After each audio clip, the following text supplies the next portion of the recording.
ही एम्बुलेंसिस बीठियूं आहिनि district headquarter अस्पताल Mirpur Mathelo PPHI J mother and child care centre ते किराए ते हलनि थियूं ही गाॾियूं। हाणे ॾिसो अलाए उन्हनि मालिकनि जी गाॾी आहे या ही एम्बुलेंस वारा ड्राइवर लिखायूं वेठा आहिनि। मां ड्राइवरनि सां बि मिलां थो, ही शइ अॼु खां पोइ मां त बर्दाश्त कोन कंदुमि त हिते ट्रस्ट लिखियो पियो आहे, हिते किराए ते हलाइनि था पिया। मां अञा ड्राइवर सां न आहियां मिलियो, मां ड्राइवर सां मिली करे तव्हां ड्राइवर आहियो न दोस्त मुंहिंजो बीठो आहे, मां वरी भुल में ड्राइवर सम्झो बीठो आहे। हा सर मैं हथ ॾिना हाफ़िज़ ग़ुलाम अकबर कासमी का राब्ता। ही वरी मां तव्हांखे ॾेखारियां त ट्रस्ट जो नालो लिखी जय बाबा गोदड़ी वाला धाम डहरकी तरफ़ां। मतिलबु मां ड्राइवरनि सां हाणे अञा मिलियो न आहियां, छो जो मां ॻोल्हे ॻोल्हे थकंदो आहियां, ड्राइवर मूंसां मिलंदा न आहिनि। त मां हिननि खां पुछां भाई गाॾी कंहिंजी आहे ऐं ही ट्रस्ट जो नालो ॾिनो वियो आहे ऐं तव्हां किराया हितां डबल वठो था। त मां इहो ड्राइवरनि खां पुछां थो। हिकु ॿी एम्बुलेंस आहे, उनजी बि वीडियो मां रिकॉर्ड कयां थो, पर ड्राइवरनि खे अॼु पकड़ण जी पाण कोशिशि कंदासीं।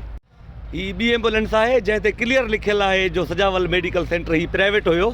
ही जेकॾहिं किराए ते हले त ही ठीकु आहे, हिन ते को मयार कोन्हे। हू जेका ॿी एम्बुलेंस आहे उन ते तव्हां ॾिठो ट्रस्ट जे लाइ लिखियलु आहे, फ्री लिखियलु आहे। उहो ड्राइवर हमेशह मूंखे ॾिसी भॼी वेंदो आहे। मां उनखे हाणे ड्राइवर खे अॼु कोशिशि कयां थो पकड़ण जी। हाणे ॾिसो न, अलाह जो नालो यूज़ करे चङो पाण खे चई रामी बाबा राम कर, महिरवा महिर कर। अगरि अव्हां जे रिज़्क़ मां कंहिंजी मदद थी रही आहे त अव्हां ख़ुशकिस्मत आहियो, अव्हां जो रिज़्क़ पाक थी वेंदो। अल्लाहु अकबर। मुला हिकु त तूं सरकारी मुलाज़िम ग़ुलाम अकबर कासमी साहब, हाफ़िज़ ग़ुलाम अकबर कासमी साहब, हिकु तूं सरकारी मुलाज़िम, ॿियूं तूं पंहिंजी मुक़ररी हिते MCHC मीरपुर माथेले में कराई आहे, टियों तूं माण्हुनि खां डबल किरायो वठे थो, जेके ग़रीब परेशान आहिनि, जेके मरीज़ आहिनि।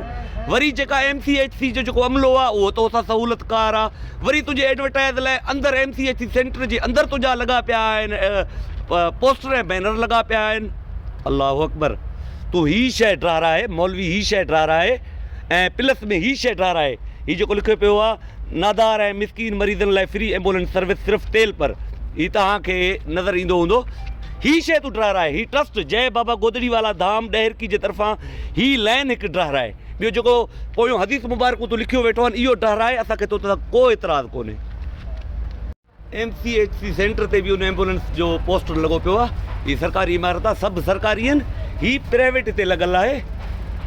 हे बि मां हटायांसि थो, पर अलाह करे अॼु ॻोल्हे लहूंसि था, छो जो मूंखे अॼु हिते कमु बि आहे। मां हिते अॼु हुनजो वेट कयां थो।